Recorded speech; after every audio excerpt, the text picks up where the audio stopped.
Ladies and gentlemen, let's talk wrestling show. My name is Spencer, and I'm your host again, guys. Tonight, I feel that we're going to talk about Monday Night Raw. Tonight, I feel like Monday Night Raw is a pretty good show. I liked everything about it, except for the two championship matches in a row. Think we should split them up. But let's talk about it. All right, first off, we got the men's 2020 Royal Rumble winner, Drew McIntyre, came out and issued an open challenge. And it was answered by the OC and a 2-on-1 handicap match.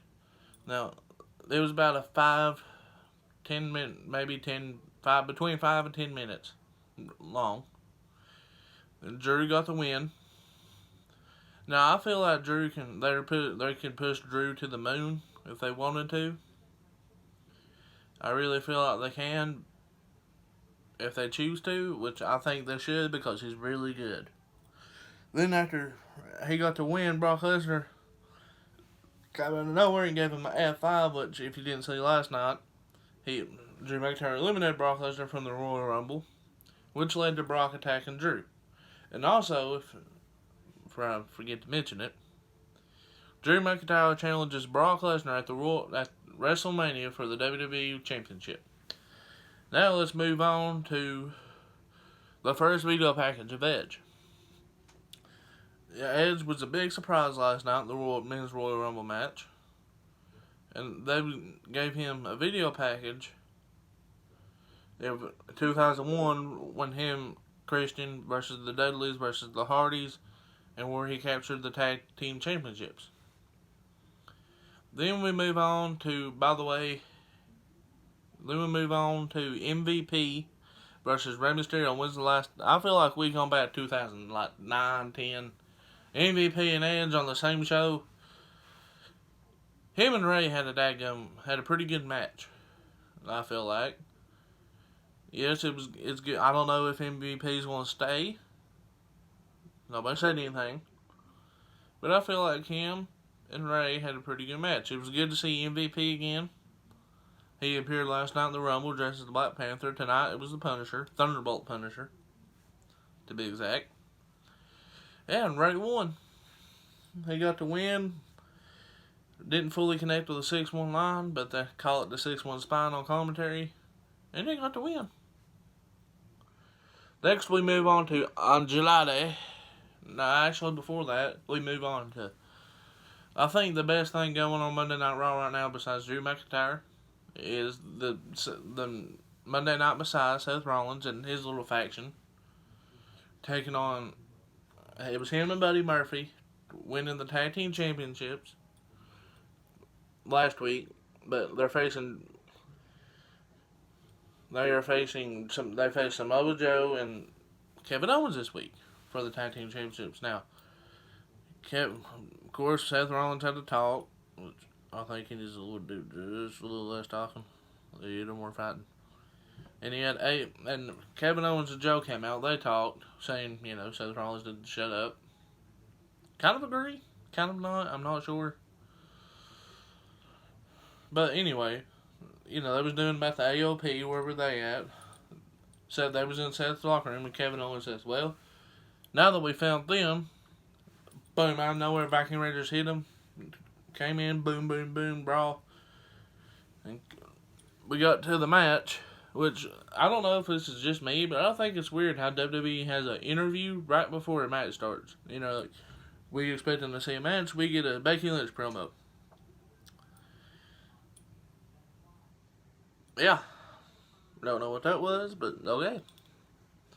Then we moved on with the match. Everything was going good till Samoa Joe took a nasty dive on Buddy Murphy to the outside. He left the match. And Kevin Owens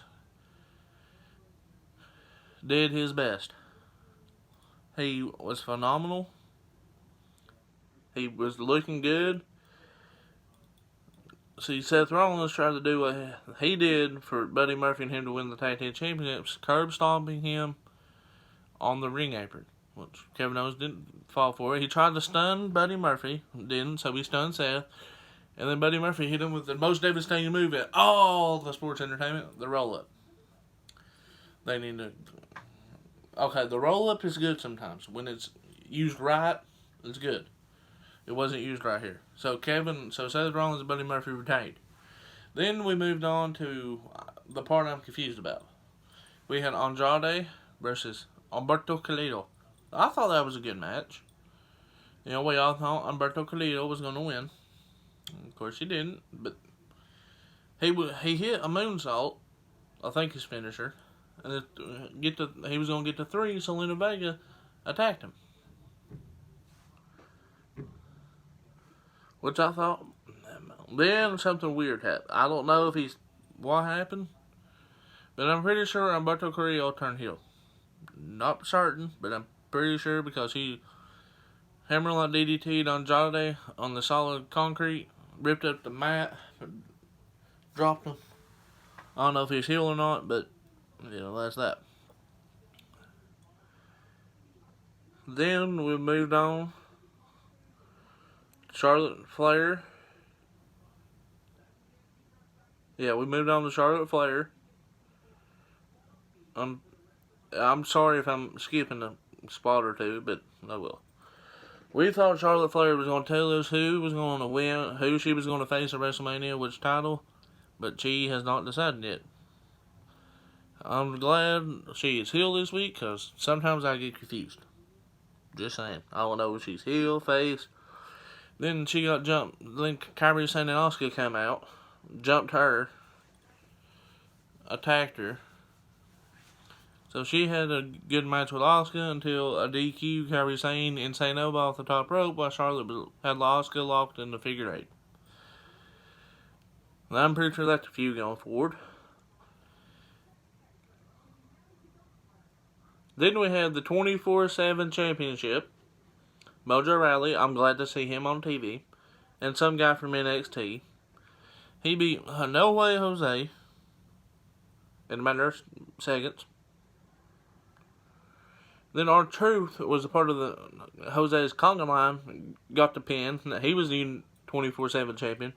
Then Mojo Rawley beat him. Now Mojo Rawley's your 24/7 champion, which I think this makes R-Truth's 23,450 champion 24/7 championship win. Maybe, I'm not sure. But then we got to Eric Rowan, which I don't know what's in his cage. I'm gonna go with Jerry the King Lawler. I think it's a snake. That's what I'm going with. Hopefully we see it soon. I'm not sure. But yeah, he beat up a jobber as usual. Didn't try to make him look in the cage. But then we got the returning Edge to Monday Night Raw. He was talking about his surgery and everything. Talking about, I don't understand how he survived last night. I'd have been scared out of my boots. But anyway, he was telling he's got something left to prove. He wanted to go out on his terms. That's not how he wanted to retire. Then you hear, I hear voices in my head and they can't see me. They understand and they talk to me. Randy Orton came out. I wanted to sing it. Just saying. I just wanted to sing it. He said, it's glad to have you back and all this. Then he said, how about for one more time, Rated RKO returns. One more time, Team Rated RKO. Ed smiled and boom, RKO in nowhere. And this is setting up Edge versus Randy Orton at WrestleMania. And hopefully Edge will win this match. Hopefully. Retire on his terms. But, Randy Orton tried to kill him. He was going to go. He hit him with a couple chair shots, going to put his head underneath the chair. Thought about it now, let the ring came. The Chiderico, whatever it's called. They used to do that back in the day when they was tag teaming. He ate Edge with it. And I'm pretty sure Edge died. Because he didn't move. I'd been very careful with that. I'd have peed myself, guys. But anyway, yeah, I think Raw was a pretty good show. Following WrestleMania. I mean, not WrestleMania, shoot. What am I talking about? Royal Rumble. I thought it was pretty good, guys. Overall, MVP was cool, seeing him come back. Edge was cool. I marked out when Edge. I got excited. And hopefully this is Edge versus Randy Orton at WrestleMania. You heard it here first. God forbid something happens, but if it doesn't, if everything goes to plan, you heard it here first on Let's Talk Wrestling Show. Edge versus Randy Orton, I'm calling it. And Edge will win. Anyway, that's going to do it for here, guys. Thank you for watching. As always, like, share, and subscribe to stay notified for more content. See you all later.